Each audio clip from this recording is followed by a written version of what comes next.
For decades, police uniforms were built around one goal: look official and stay functional. Nothing fancy, nothing experimental, nothing that made officers feel like walking billboards for tech companies. So when the first precincts in 2050 started rolling out the reactive fiber patrol suit, the reaction from the public was instant and ruthless. The new uniform didn't resemble the classic heavy-duty look people were used to. No bulky vest, no stiff outer layer, no thick tactical panels. Instead, it was sleek, clean, almost too modern. A dark navy and carbon weave that looked like it belonged in a high-end defense expo, not on a regular beat cop responding to noise complaints. And that was the problem. Because on social media, the uniform wasn't seen as safety, it was seen as luxury. Clips of officers walking out of precinct lockers in the suits got memed within hours. Cops got upgraded skins. That's not a uniform, that's a sci-fi wetsuit. Luxury armor, while the rest of us can't afford rent. Even some officers joined in, not because they hated protection, because they hated looking like a walking experiment. Inside the station halls, the jokes spread fast. Don't spill coffee on it, it'll turn into concrete. Does it come with a subscription? Do you have to reboot it after a fight? The department tried to explain what it actually was: a reactive fiber mesh woven with microsensors and phase-change polymers. The idea was simple, but sounded impossible. Normal flexibility while walking, driving, running, instant stiffening on impact, hardening localized only where contact happens, then returning to normal fabric seconds later. Knife, it hardens. Pipe swing, it hardens. Blunt impact, it stiffens and spreads forth like a shock absorber. On paper, it sounded revolutionary. In real life, it sounded like marketing. Even city council members questioned it. Why are we paying for luxury armor when crime is down? Is this just a contract deal? Are we policing or doing tech fashion shows? The loudest criticism came from older veterans, men and women who'd spent decades on the street, who trusted experience more than promises. One of them, Lieutenant Grady, a 20-year vet, said it straight during a briefing. Look, I'm not against safety, but I don't trust anything that claims it can stop a blade like it's nothing. If it fails once, that officer doesn't get a second try. And his words stuck. Because in policing, the fear isn't embarrassment. It's trust. If you can't trust your gear, you're not wearing protection. You're wearing false confidence. So the suits stayed controversial. Recruits wore them because they had to. Veterans avoided them when they could. Public opinion stayed split, half fascinated, half mocking. And then, one night, everything changed. Not in a riot, not in a war zone, not during some cinematic shootout. It happened in the kind of call officers respond to every day. A routine disturbance, a crowded street, a suspect who looked like he'd be handled with words and patience. The kind of call nobody expects to become a headline. And the kind of call that becomes a headline only when something goes wrong. The scene is West Harbor District. Early evening, warm air, pedestrian traffic, store lights reflecting on wet pavement from an earlier street cleaning. Officers are rotating into the final stretch of shift. Officer Daniel Reyes is one of the youngest in the pilot program. 6 months on the job, solid record, calm under pressure. He wears the new reactive fiber suit because his precinct is fully issued. He doesn't love it. He doesn't hate it. To him, it's just a uniform. Until dispatch comes through at 8:43 p.m. Unit 12. Disturbance outside Harbor Line Station. Male suspect threatening pedestrians. Possible weapon. Reyes acknowledges, turns his cruiser, and heads in. As he arrives, his body cam shows a crowd forming, not panicked, but alert. People backing away, phones lifted, a couple of commuters pointing toward the station entrance. In the center of it all is a man pacing, jacket torn, eyes wide, breathing heavy. He's muttering to himself like he's arguing with ghosts. Reyes steps out, posture calm, voice controlled. "Sir," he calls. "Let's talk." The man turns, and the crowd's energy shifts, because in his hand is a knife. Long blade, serrated edge, the kind of thing that doesn't belong on a public sidewalk. Reyes lifts his hands, slowing everything down.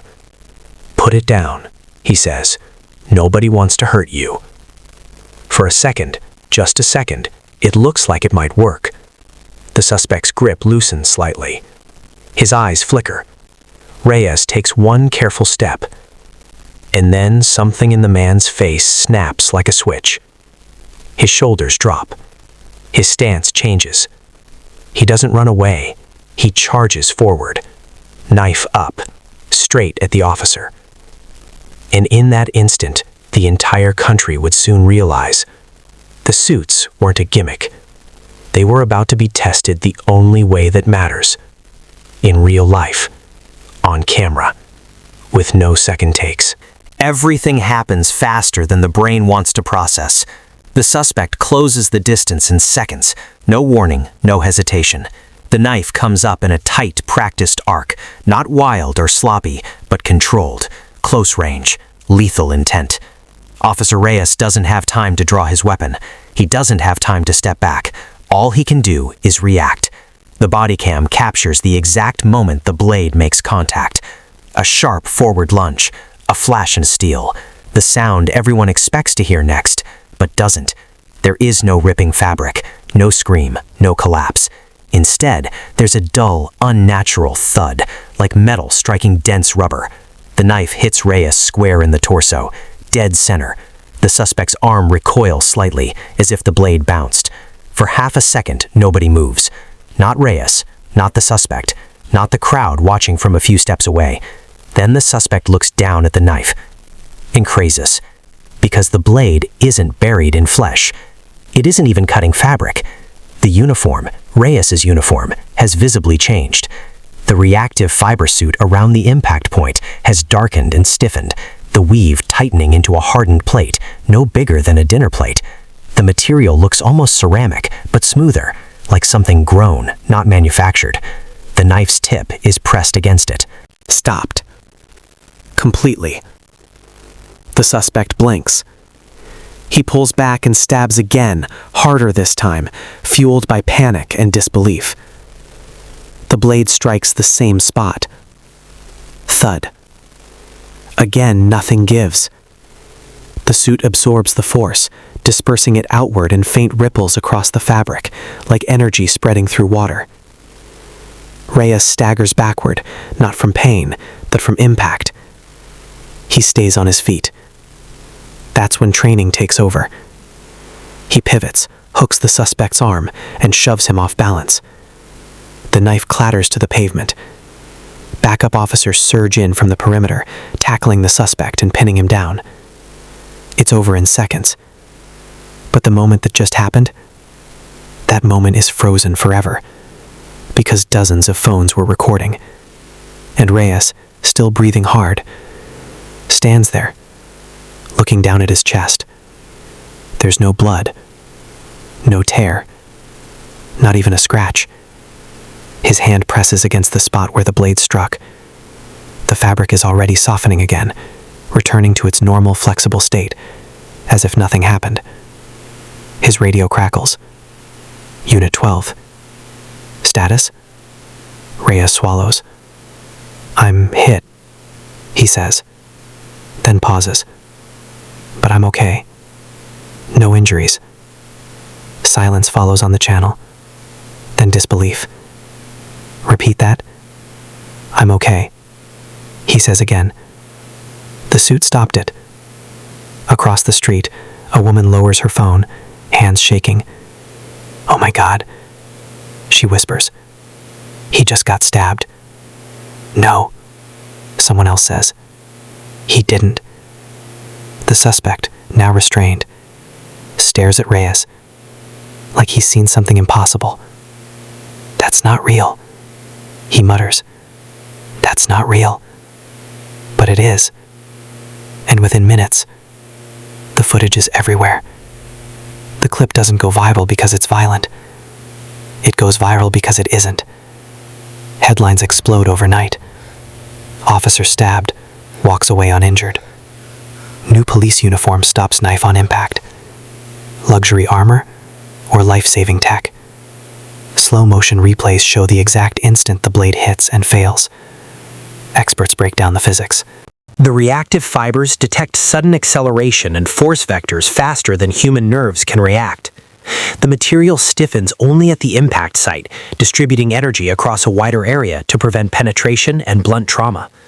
It isn't a full-body hard shell. It's smarter than that. It protects only where it needs to, when it needs to. And the officer wearing it? He doesn't even feel the blade break skin. Medical evaluation later confirms it. Minor bruising, elevated heart rate, no internal injury. The knife would have penetrated a standard vest. It would have missed the vest entirely if it landed slightly off-center. But the reactive suit? It didn't care about angles. It didn't care about gaps. It responded to danger, not positioning. Inside the department, the tone changes instantly. The jokes stop. The memes disappear. Veterans who laughed at the suits replay the footage again and again.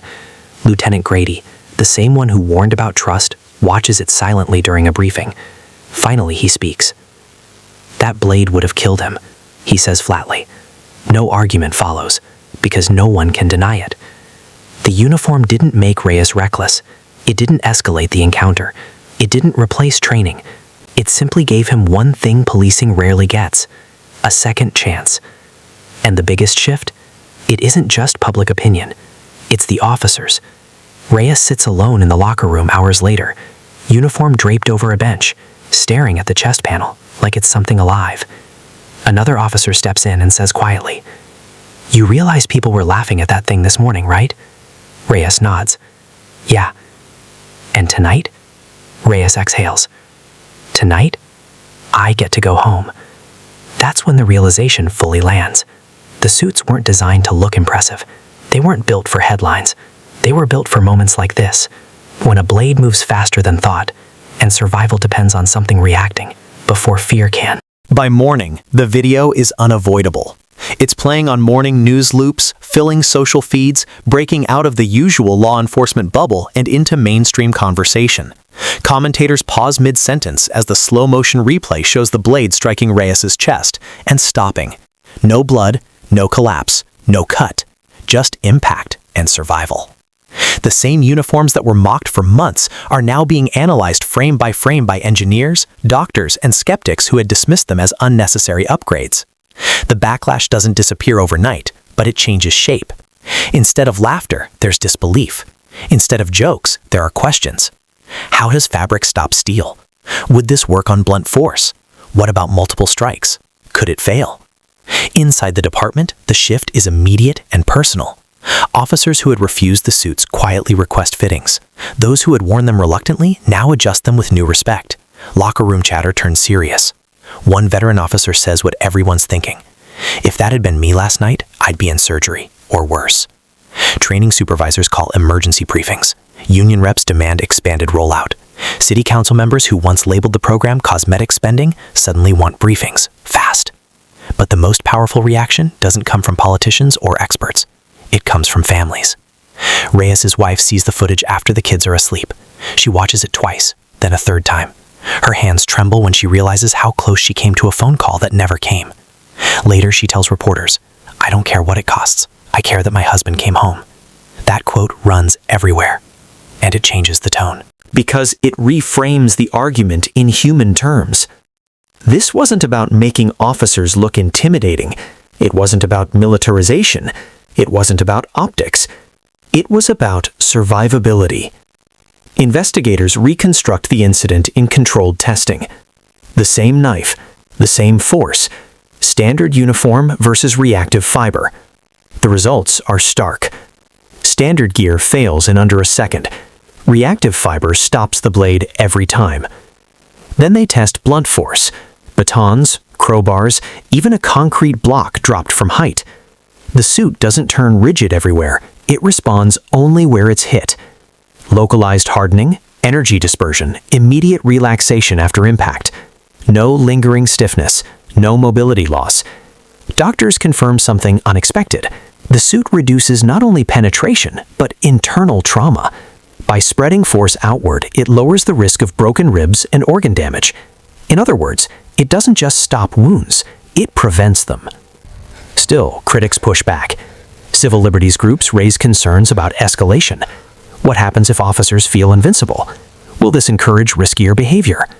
Reyes answers that himself during a recorded interview. I didn't feel invincible, he says calmly. I felt lucky and trained and protected. There's a difference. He explains that the suit didn't change his choices. It simply gave him time to survive the consequences of someone else's. That line resonates. Departments across the country request the footage. Training academies add reactive suit modules. Insurance analysts quietly adjust risk projections. And then something even more telling happens. Knife assaults against officers don't increase. They decrease, because attackers quickly realize something terrifying. The blade isn't enough anymore. Surveys show a shift in offender behavior. Less close-range lunging, more hesitation, more surrender. The suit doesn't just protect officers physically, it changes the psychology of the encounter. The uniform becomes a deterrent, not because it looks aggressive, but because it removes the attacker's advantage. One criminologist puts it simply, violence thrives on vulnerability. When vulnerability disappears, behavior changes. By the end of the month, the phrase luxury armor vanishes from headlines. It's replaced with something else, life-saving standard. Reyes returns to duty quietly. No parade, no speeches, just another shift. But every time he pulls the uniform on, there's a weight to it now. Not physical, but emotional. He knows exactly what it did for him. 6 months later, no one laughs anymore. The reactive fiber patrol uniform is no longer called experimental, luxury, or over-designed. It has a new label in procurement systems and training manuals across the country. Standard issue. What began as a mocked pilot program becomes one of the fastest adopted safety upgrades in modern policing history. Not because of marketing, not because of politics, but because of one undeniable truth. It worked when it mattered most.